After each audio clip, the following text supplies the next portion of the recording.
Hello दोस्तों, स्वागत है आपका मेरे YouTube channel government job academy में। दोस्तों, आज मैं इस वीडियो में आपको यूपीपीसीएल टेक्नीशियन की 608 पोस्ट पर जो वैकेंसी अभी आई है उसके बारे में आपको नोटिफिकेशन के बारे में आपको बताऊंगा और उसके बाद मैं आपको एग्ज़ाम सिलेबस के बारे में विद टॉपिक वाइज बताऊंगा, इसलिए इस वीडियो को पूरा ज़रूर देखिएगा। चलिए स्टार्ट करते हैं।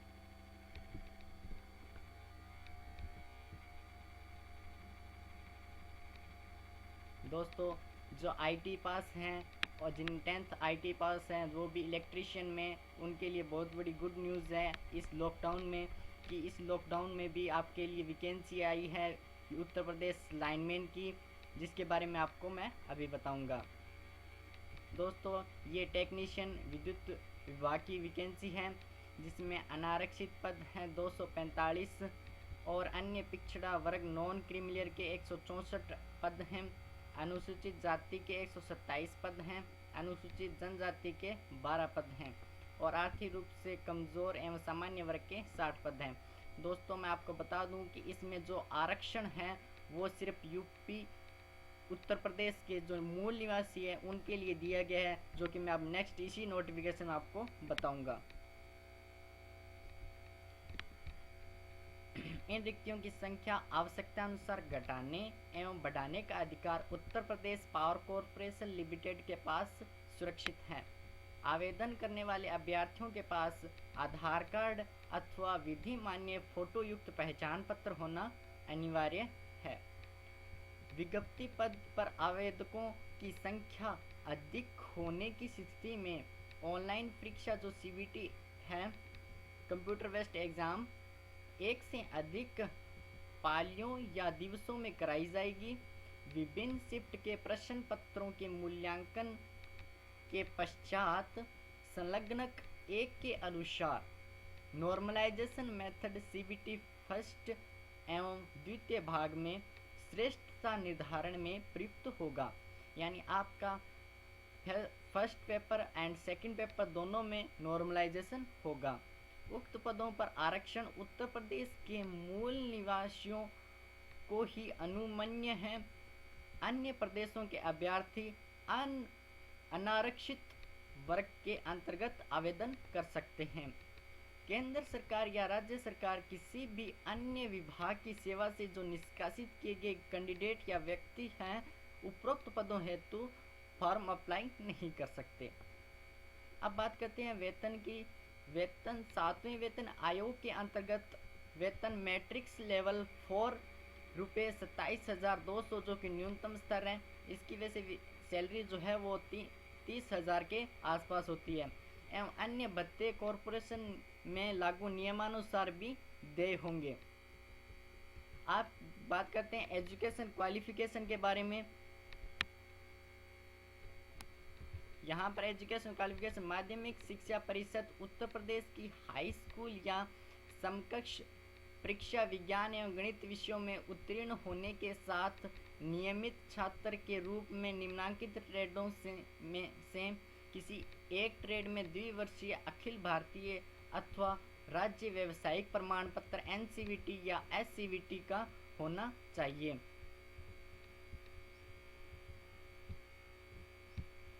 जो कि इलेक्ट्रिशियन ट्रेड या इलेक्ट्रिकल ट्रेड यानी कि 10th प्लस आईटी होनी चाहिए, वो भी इलेक्ट्रिशियन ट्रेड में, जिसकी मान्यता हो एनसीवीटी या एससीवीटी से मान्यता प्राप्त होना चाहिए।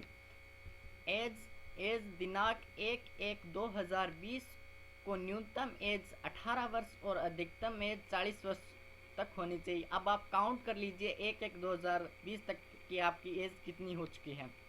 आय में जो छूट है वो किन किन को देय होगी उनके बारे में अभी देख लेते हैं। अनुसूचित जाति, अनुसूचित जनजाति एवं अन्य पिछड़ा वर्ग नॉन क्रीमिलियर एवं स्वतंत्रता सेनानी आश्रित स्वतंत्रता संग्राम सेनानी एवं स्वतंत्रता संग्राम सेनानी आश्रित का उत्तर प्रदेश का मूल निवासी होना आवश्यक है। के अभ्यर्थियों को उत्तर प्रदेश के मूल निवासी है को अधिकतम आयु सीमा में 5 वर्ष की छूट जो है अनुमेय होगी। जो भूतपूर्व सैनिक जो हैं यथा उत्तर प्रदेश के शासनादेश में परिभाषित एवं जिन्होंने सेना में कम से कम 5 वर्ष तक सेवा की हो को उनके द्वारा सेना में की गई पूर्ण वर्षों की सेवा अवधि में 3 वर्ष जोड़ते हुए आयु सीमा में 15 वर्ष की छूट अनुमन्य होगी।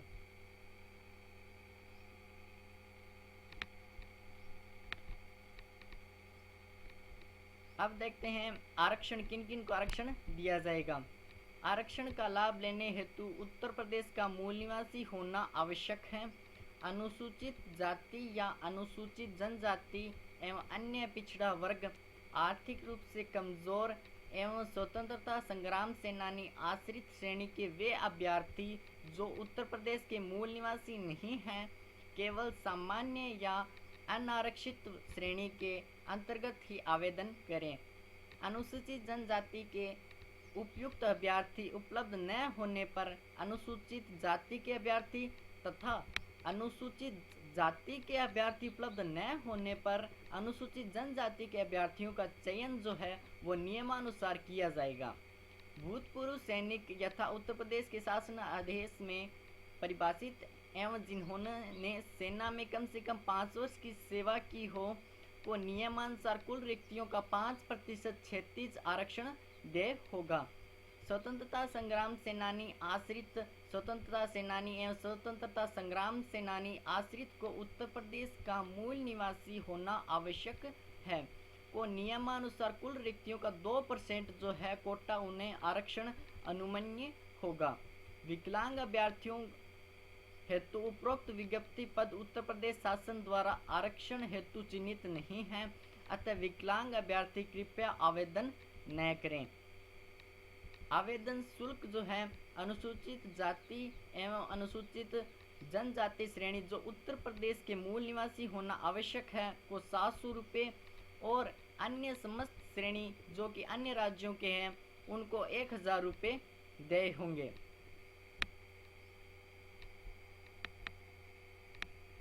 आवेदन शुल्क नेट बैंकिंग या डेबिट कार्ड, क्रेडिट कार्ड अथवा स्टेट बैंक ऑफ इंडिया के चालान के माध्यम से जमा होगी। इसके अतिरिक्त अन्य किसी माध्यम से आवेदन शुल्क जमा नहीं होगा। जमा कराने की विधि वेबसाइट www.uppcl.org पर उपलब्ध हैं। बैंक चार्जेज अभ्यर्थी द्वारा अलग से देय होंगे। आवेदन शुल्क के मध्य में जमा की गई धनराशि अप्रतिदेय है एवं किसी भी दशा में न तो वापस की जाएगी और न ही स्थानांतरित अथवा किसी अग्रिम चयन हेतु सुरक्षित की जाएगी।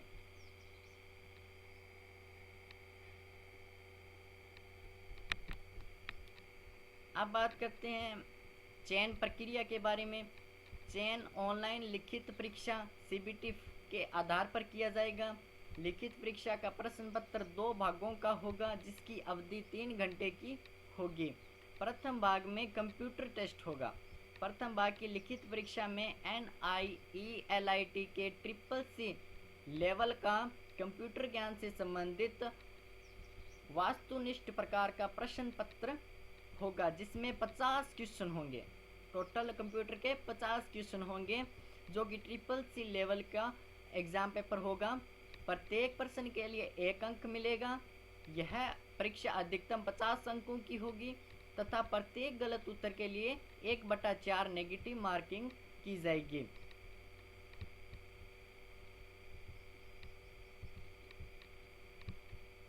कंप्यूटर ज्ञान की प्रथम भाग की परीक्षा में कम से कम आपको 20 अंक प्राप्त करना अनिवार्य होगा, अन्यथा किसी में संबंधित अभ्यर्थी को अर्ह न मानते हुए उन्हें बाहर कर दिया जाएगा। CBT जो 2 है द्वितीय भाग का वो मूल्यांकन नहीं किया जाएगा, यानी द्वितीय भाग में उन्हें ओपन ही नहीं होगा। जो आपका सेकंड पार्ट है वो ओपन नहीं होगा।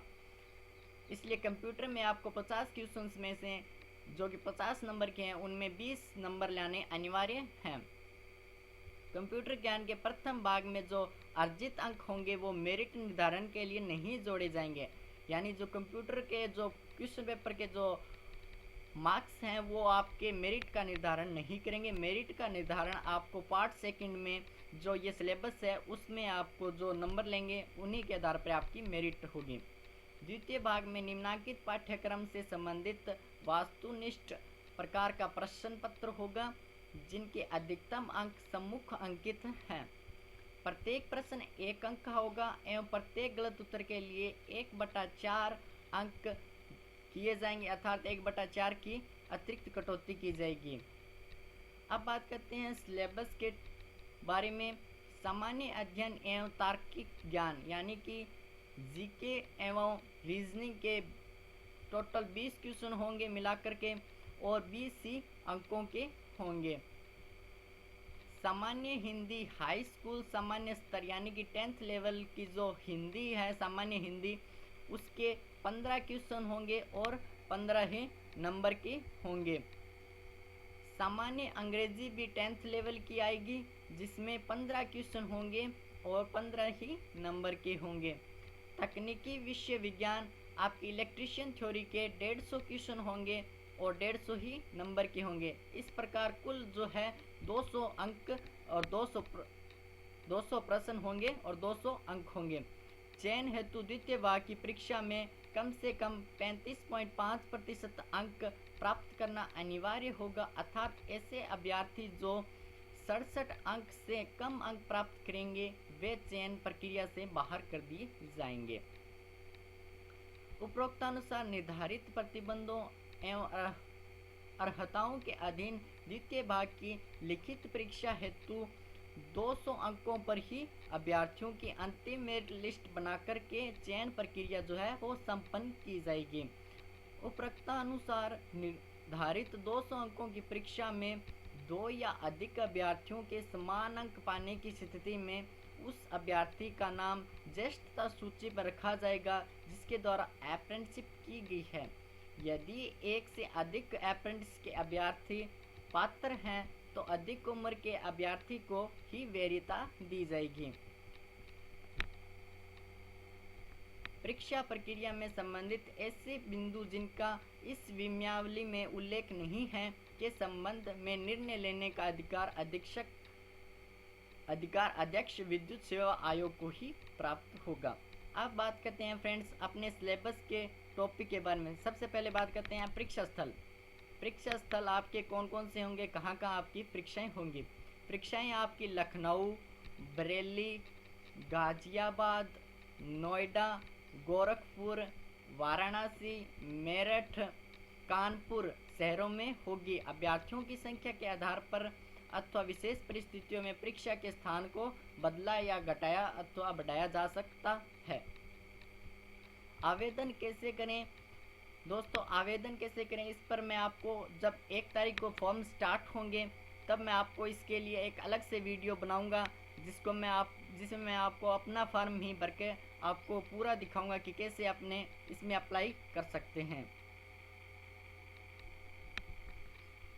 पारदर्शिता, परीक्षा की पारदर्शिता यानी कि आंसर की हेतु निम्न व्यवस्थाएं की गई हैं।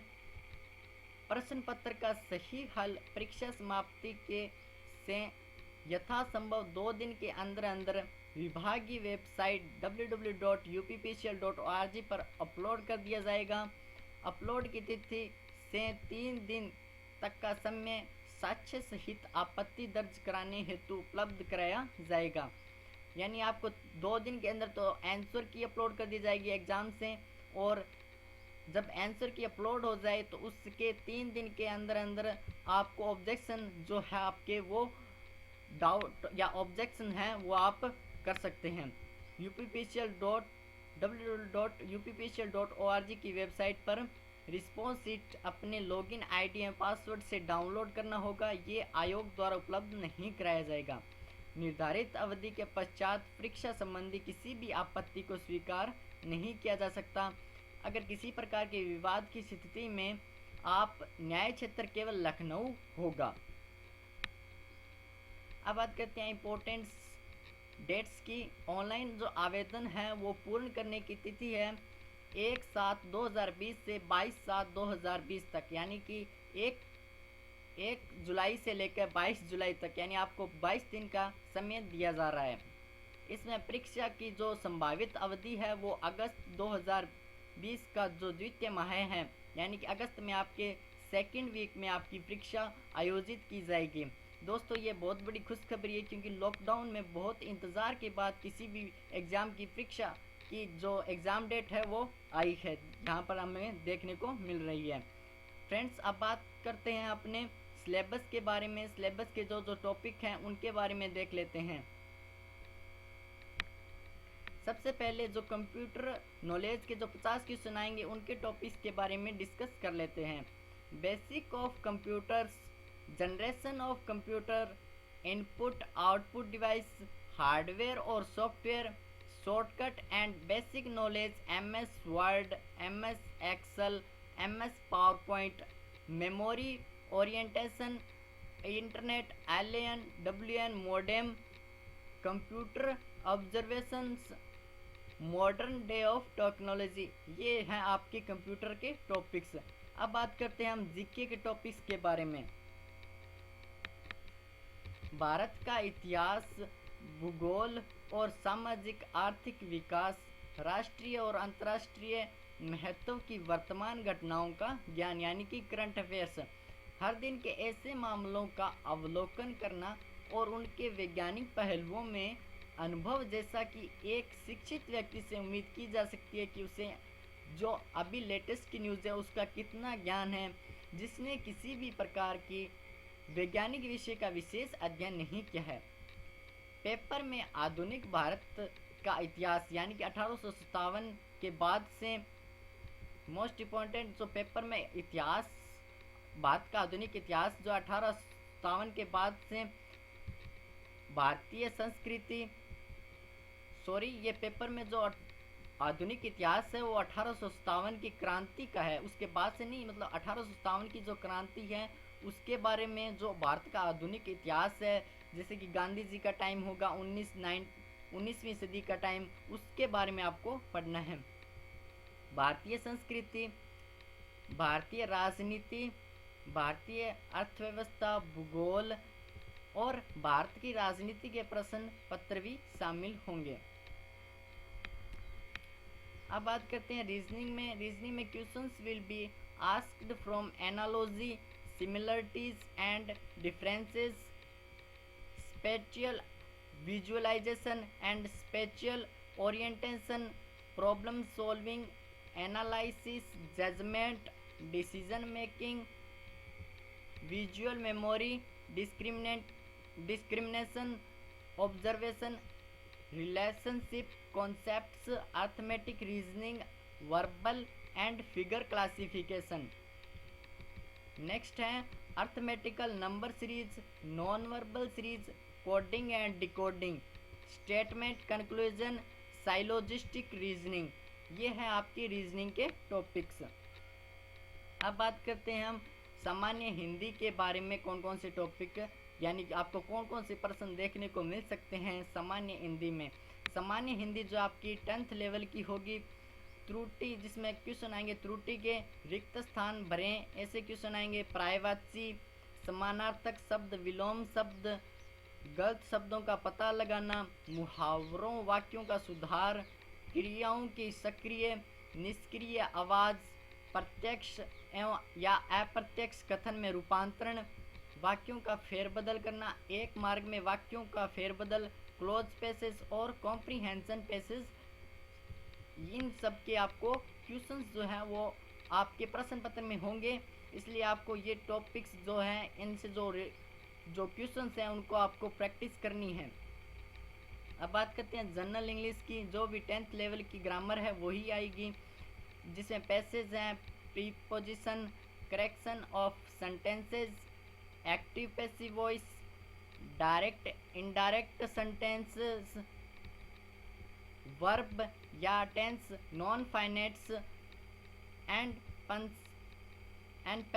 factual, substituting phrasal verb for expression, synonym and antonym, use of adjective, compound preposition, determiners and use of pronouns। ये हैं आपके जनरल इंग्लिश के। दोस्तों कैसी लगी आपको ये वीडियो, लाइक करना और कमेंट करके ज़रूर बताना। और अपने दोस्तों के लिए हेल्पफुल है तो शेयर करना। अगर अभी तक आपने मेरे YouTube channel government job academy को सब्सक्राइब नहीं किया है तो ज़रूर सब्सक्राइब करें। इस वीडियो की PDF आप मेरे government job academy Telegram channel से डाउनलोड कर सकते हैं, जिसका लिंक मैंने डिस्क्रिप्शन में डाल दिया है। Thank you.